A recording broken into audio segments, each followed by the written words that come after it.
Aínda que estexa a acontecer rapidamente, penso que a maior parte das persoas non teñen refletido ben sobre as razóns polas quais o galego non só deixa de ser falado, como tamén se vai castellanizando de xerazón para xerazón, e frecuentemente sen saír dunha xerazón.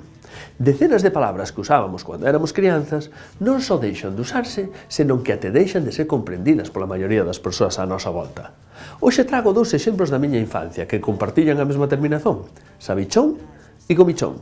En varias ocasións, ao usalas, tiven que explicar a outros galegofalantes máis novos o que significaban. Eu, galeguista, continuarei a usalas, mas perante esta situación, a maioría das persoas deixaría de o facer. Non fago máis que atopar xente distinta que a mesma teima que a min.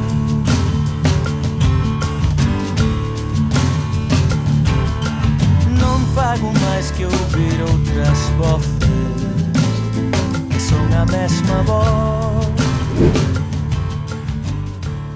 Comichón é a sensación cutánea que nos provoca a vontade de cosar a pele nunha parte do corpo, sustituída polo substantivo do español picor. Sabichón ou sabichona é aquela persoa que pensa saber moito de un tema ou de todos, pouco a pouco abandonadas pola correspondente castellana sábelo todo. Son as palabras normais para estes conceitos tamén en portugués, mas no galego actual a maioría das persoas vai renunciando a usalas.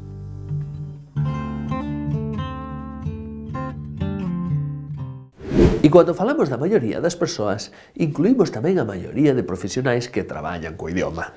Escritoras en galego, artistas musicais, profesores de lingua galega, traductoras, etc. Na situación actual, isto é normal. Ninguén pode falar ninguna lingua sociño consigo mesmo. Mas sorprende que, por outro lado, neses mesmos ámbitos non exista demasiada reflexón sobre o papel que o portugués debía xogar na normalización do noso léxico patrimonial.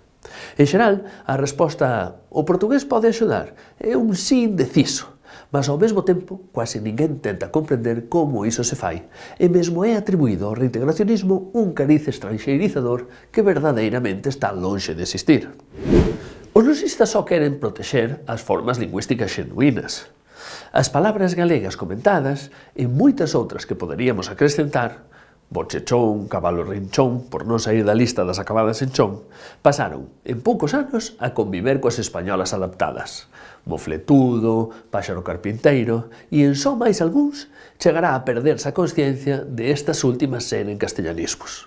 Como tamén as primeiras pasarán a estar marcadas como minoritarias. Podedes comprobar isto vós mesmos, preguntando a varias persoas, amizades ou parentes, como din as palabras sabichón e comichón nas súas casas. Ides ver que xa é ben máis fácil que surxan outras alternativas, sabiondo, resabidillo, picor, picazón, etc. Unha maior consciencia de unidade co portugués sería vital para a estabilidade destas palabras galegas, pois nesta lingua elas mantéñense en réxime de exclusividade. De maneira que, en vez de as apresentarmos como minoritarias ou anticuadas, poderíamos continuar a defendelas como patrimonio común a 300 millóns de persoas. Non fago máis que atopar xente distinta que a mesma teima que a min.